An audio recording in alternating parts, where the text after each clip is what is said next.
Hi, and welcome to Anne-Marie's Workshop. My name is Anne-Marie, and oh dear, I apologize, y'all. I still have COVID fog. I'm still having a hard time thinking.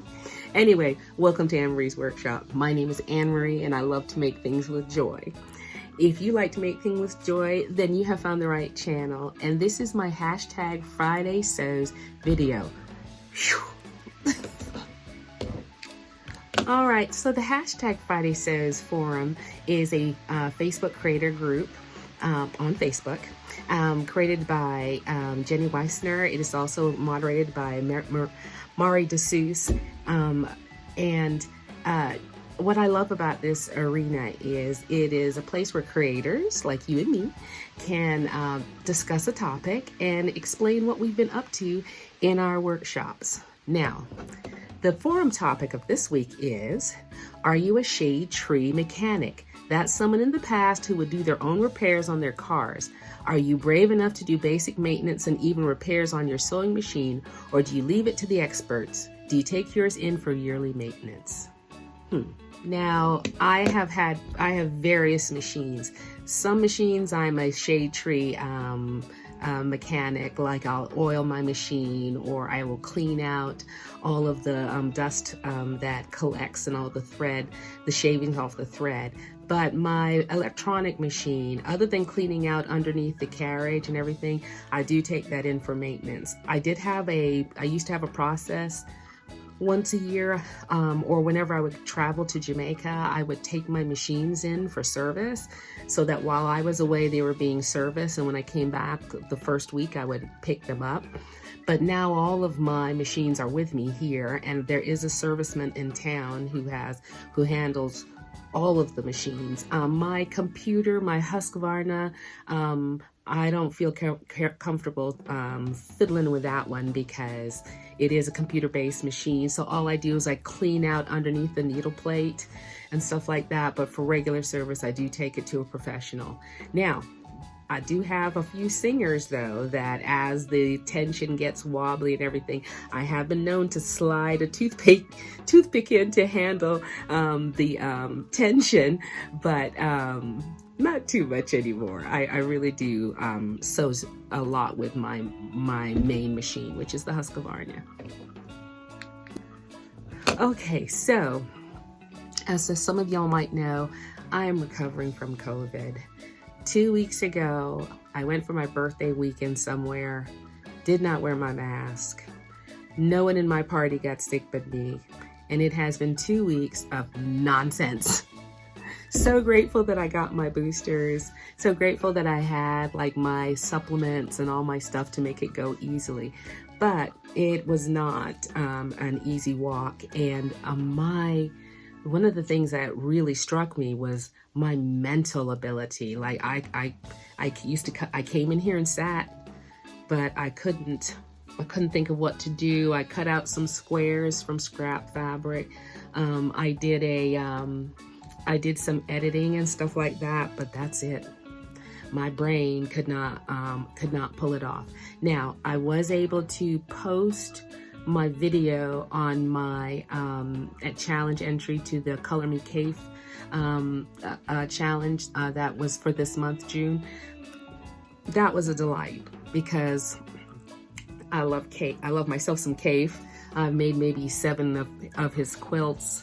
I've been collecting his books since, oh my goodness, I was in not high school, but I was early in college, and I went to college at 17. So I'm thinking some of my books are maybe 30 or 40 years old. They might be, yeah. His Kate's needlepoint, and his other quilt books that I have loved to make. So that was wonderful. I'll show a picture of my entry around here somewhere. And so I was able to do that. And y'all, I do these challenges. I don't even know what the prizes are. I really don't. I just love it. It's like a project. But you know, the teacher will give you one of those long-term projects, and which always was so much more exciting than homework.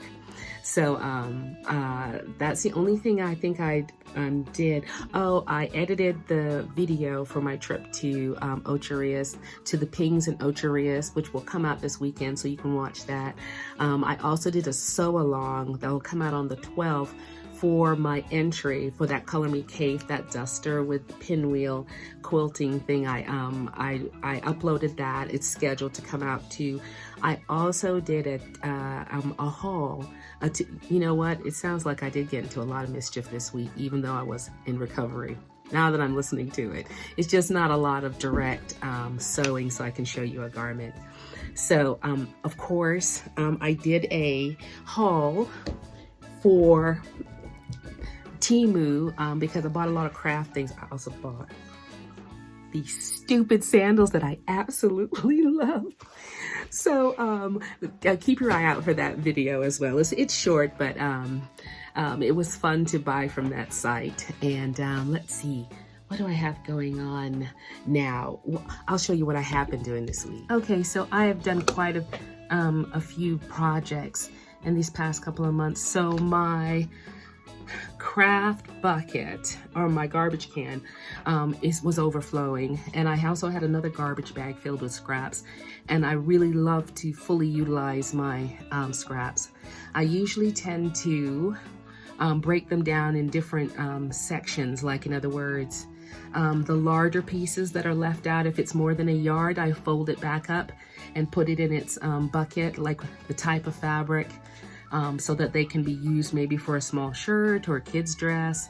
And then if it's less than that, I will see, depending upon the shape, I will sometimes make these strips over here, which is like you develop your own fabric. So, and then I also, if it's 100% cotton, and I will cut them into these, I think they're 3 5/8 squares, which I will use on the borders of some of my quilts. So I do that, and then I put them in rainbow order. Hold on, let me show you. All right. Now the teeny tiny scraps, the shavings and the thread and everything like that, I use these to stuff dolls. I love to make dolls and donate them to Texas Children or the local hospital for kitties who are in the hospital for some reason. And there always seems to be little kids around who need like a monster doll, a mermaid, and I will show you some of those dolls at another time. But that's what I've been doing. I also, the larger pieces of my scraps that are not 100% cotton, but are not a yard big, I save those to make shirts and dresses and things that are color blocked. So I had quite a bit of this brilliant blue left. And so I have a set of patterns that I use that will facilitate a small shirt or a skirt or something like that that's color blocked. So I really like to have like a zero waste result. And what I have left from that is not 100% cotton, I stuff up my tuffets, and I show you a picture of my tuffets somewhere around here. They're Amy Butler's gumdrop pillows. I love to make a pillow, and so it makes quite a substantial pillow, but sometimes it's just the right thing on a bed or a sofa. So if you're new to my channel and didn't get a chance to check out my Vlogmas last Christmas holidays, I take strips of, strips of muslin, various widths, and I take my scraps that are, 100% cotton, and I add them to the strips.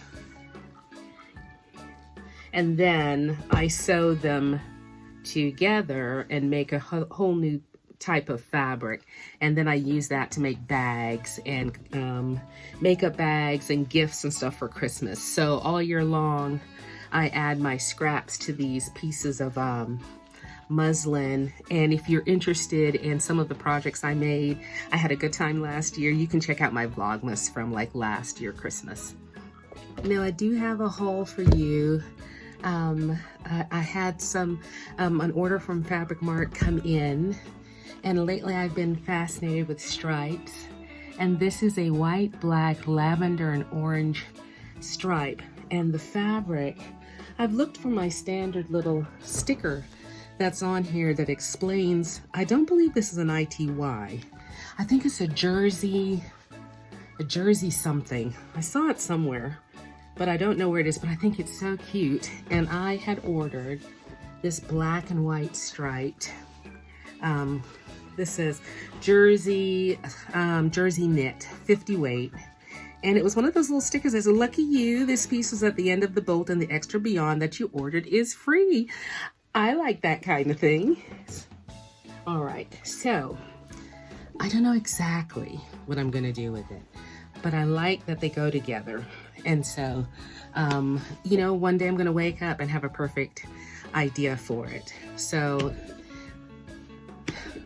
yeah, so even though like I'm getting better and better, oh, thank y'all so much for those wonderful birthday wishes. Thank you so much for your get well soon wishes. I didn't get a chance to reply to everyone. I usually like to, but I just had to press a little hard because I had to lay down.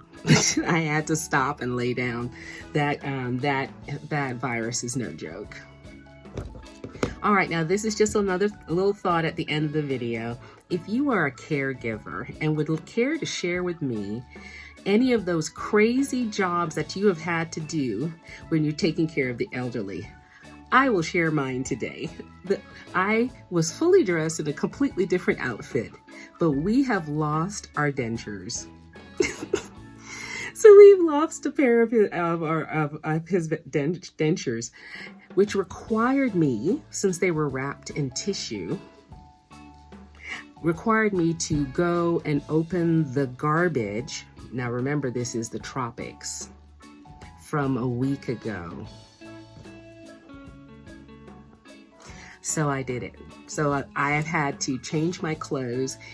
I can't find this other earring. I was wearing blue earlier today. If it has fallen in the garbage that I ended up having to shovel back into a bag and then take out again, I don't care. I don't want it back. Hopefully I will find it somewhere. I just wore them today because I thought I had such a cute little blue outfit on, y'all, but it's okay. I'm wearing my peace and love dress. So if you would like to share any stories you have about when you're taking care of the elderly, the kind of stuff that you get into, it would raise my spirit, because let me tell you, that was a really dirty, really awful job.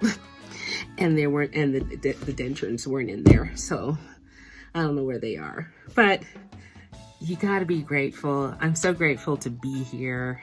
You know, I'm thankful to all the researchers who did all the stuff that went into my body that made this not be an awful occurrence. And once again, thank you all for your well wishes. And we will see you next Friday. You take care and you keep making with joy.